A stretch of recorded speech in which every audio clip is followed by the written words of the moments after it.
আসসালামু আলাইকুম গাইস, কেমন আছেন? আশা করছি ভালো আছেন। আমরাও আলহামদুলিল্লাহ ভালো আছি।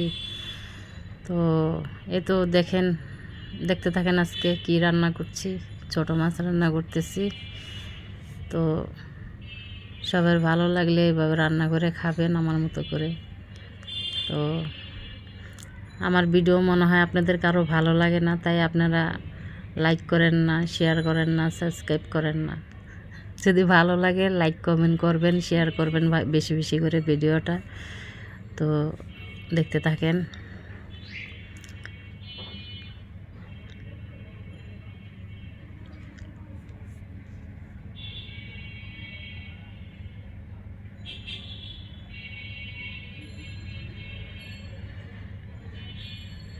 বেশি কিছু না, এই তো হলুদের গুঁড়ি, মরিচের গুঁড়ি, ধনের গুঁড়ি, একটু রসুন বাটা, এই তো দিয়ে একটু টমেটো দিয়ে রান্না করলাম পাতলা করে। এই তো হয়ে গেল রান্না। সবাই ভালো থাকবেন। বাই বাই, আল্লাহ হাফেজ। সবার ভালো লাগলে লাইক করবেন বেশি বেশি করে।